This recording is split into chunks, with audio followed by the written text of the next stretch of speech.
what are branding guidelines? What are branding guidelines? Why are branding guidelines important? And how do you go about creating and getting together your branding collateral? So you've got some guidelines on how you, the members of your team, internal members as well as external members, how they utilize your brand to keep it consistent.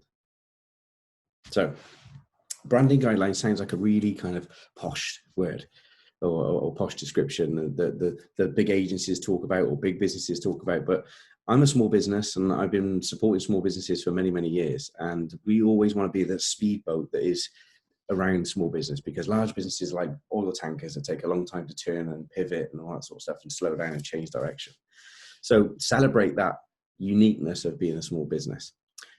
But it doesn't mean that you can't use the tools that the big guys use. It doesn't mean that you can't act bigger. It doesn't mean that you can't act better, smarter. So branding guidelines is one of these things that I believe gives you complete and utter control and understanding and clarity on your branding. Let me give you an example.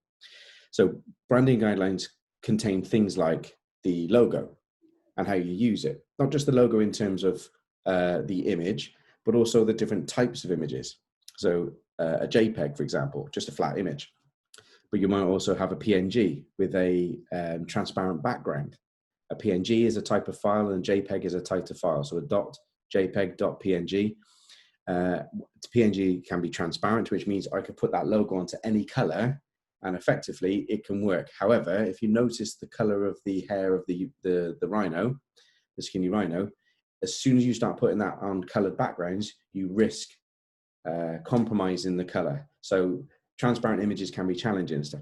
These are the kind of little things that you start to find out when you build your business and you start to pay for advertising and branding and brochures and business cards. And then a designer may send you some stuff back and they haven't really understood the brief, or you really haven't understood the kind of details that the designer needs. And suddenly your baby, right?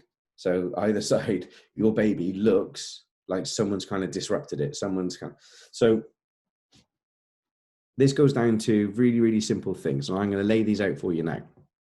A number of things you need to consider in your branding guidelines are, the concept is, how do I use my brand and how do I want other people to use my brand if they use it with me or for me? So like magazines, if they were going to use if you're going to advertise in a magazine, website producers, printers, partners, affiliates, or a member of staff, all that sort of stuff. You need some kind of branding control. So that involves logo, font. So what fonts do you use in the logo itself, if you have words in your logo, but also what fonts do you use in the body copy? And what I mean by that is this kind of copy here, this text here. We use the same font throughout with SkineeRino.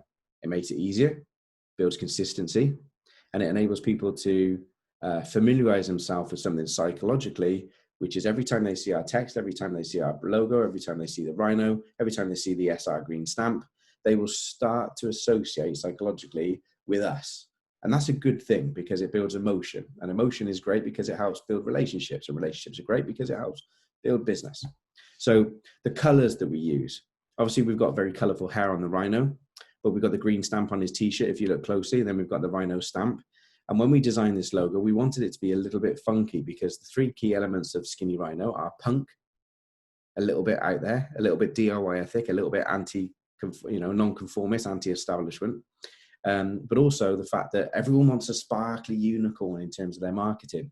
But actually, most marketing plans let themselves go. And if you are a unicorn and you let yourself go, you kind of turn into a rhino, because rhinos are effectively unicorns to let themselves go. So SkineeRino has an identity we loved and we took a long time to build and we still love. So what we wanted to make sure was when it came into putting down our controls, if you like, of how our brand is used, we need to make it as easy as possible to do business with. So we have just a simple Word document that's been converted into a PDF that outlines our logo and how to use it, our font and how to use it, the colors that we use, so the main colors, plus then all the pastel colors that complement those. And when I say the colors that we use, the actual codes of those colors, because there are variations of this green, and if they're not my green, I'm not going to be happy. If they're not our green, we're not going to like it. So color codes in terms of RGB color codes, CMYK color codes, hex color codes. Hex color codes are those ones you see with a hashtag and then some digits afterwards, normally numerics. some alpha as well. So understanding that all of this information can be gathered. And if you want help in gathering this information, then give us a shout, because not everything we do comes with an invoice. But I think this is a major starting point for small businesses to start punching above their weight, because they start to create a brand with consistency. So like I said, just as a recap, logo, font, colors. Then you start describing how it's used, when it's used. We use a lot of white space. Do you want a lot of white space being used? Where do you want your logo to be used? Where do you want your logo not to be used? What about if they put it on a bright purple? Would that go against your brand colors because it doesn't fit? Now, some of you, this may not make that much sense. It may not mean that much to you. But to us as consumers, it does. Have a think about the brands that you love, the simplicity, the cleanliness, the ease on the eye, and the ability to recognize those brands everywhere. So think about Nike, the swoosh, the tick. Meant nothing to anybody when it first started. Means everything now. Think about Innocent Smoothies. Think about Virgin. Right, some of these brands, they're very simple, they're very clean. Look at Apple, absolutely beautiful. Revolutionized the use of white space.